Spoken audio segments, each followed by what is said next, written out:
Hello viewers, আসসালামু আলাইকুম। আমি আমার ঘাসের জমিতে ঘাস কাটার জন্য চলে এসেছি।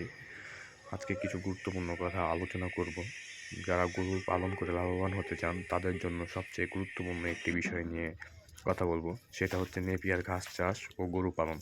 গরু পালনের সবচেয়ে বড় খরচ হলো খাবার, আর এই খরচ কমানোর জন্য সহজ কার্যকর উপায় হচ্ছে নেপিয়ার ঘাস। নেপিয়ার ঘাস একটি উচ্চ ফলনশীল সবুজ ঘাস। এতে প্রচুর পরিমাণে ভিটামিন ও পুষ্টি উপাদান আছে, যা ওজন বাড়ায় এবং গরুকে সুস্থ রাখতে সহযোগিতা করে, আর গাভী গরুর দুধ বাড়ায়।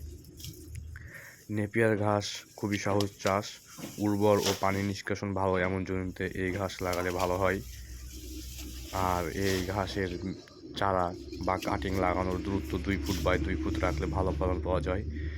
চারা লাগানোর 30 থেকে 40 দিনের ভিতরেই এই ঘাস কাটার জন্য উপযোগী হয়ে যায়। আর প্রতিবার পানি দেওয়ার সময় গোবর সার এবং রাসায়নিক সার ব্যবহার করলে ভালো ফলন পাওয়া যাবে। একবার নেপিয়ার ঘাস লাগালে 3 থেকে 4 বছর পর্যন্ত ঘাস পাওয়া যায়।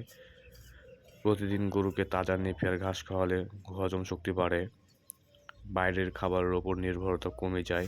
তবে কিছু বিষয়ে অবশ্যই খেয়াল রাখতে হবে। সবসময় কচি ও পরিষ্কার ঘাস খাওয়াতে হবে। অতিরিক্ত শক্ত বা পুরনো ঘাস খাওয়ানো যাবে না। নেপিয়ার ঘাসের সাথে সামান্য খড় এবং প্রয়োজন অনুযায়ী কনসেন্ট্রেট ফিড দিলে ভালো হয়। আর ফিডের পরিবর্তে আপনারা গরুকে দানাদার যে খাবারগুলো আছে, ভুট্টা, গম, ধান, সরিষার খোল, সয়াবিন খোল, শুটকি মাছের গুঁড়া, এগুলো দিয়ে একটি খাবার মিশ্রণ করতে পারেন। 100 কেজি বডি ওয়েটের জন্য সকালে 1 কেজি, বিকালে 1 কেজি, এভাবে খাওয়াতে পারেন। তাহলে গরুর মোট তাজা হবে এবং রেজাল্ট আপনি নিজেই বুঝতে পারবেন।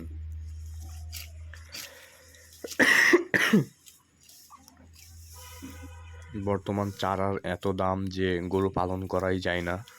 আর চারার খরচটা কমানোর জন্য আপনাকে অবশ্যই নেপিয়ার ঘাস লাগাতে হবে। নেপিয়ার ঘাস লাগালে আপনি অনেকটাই লাভবান হতে পারবেন, চারার কস্টিংটা কমে যাবে। আর নেপিয়ার ঘাসে খরচ খুব বেশি হয় না, অল্প খরচে এই ঘাসটি চাষ করা যায়। আর এই ঘাসটি গরুর জন্য খুবই ভালো। ভিডিওটি ভালো লাগলে লাইক কমেন্ট করবেন। ধন্যবাদ। আসসালামু আলাইকুম।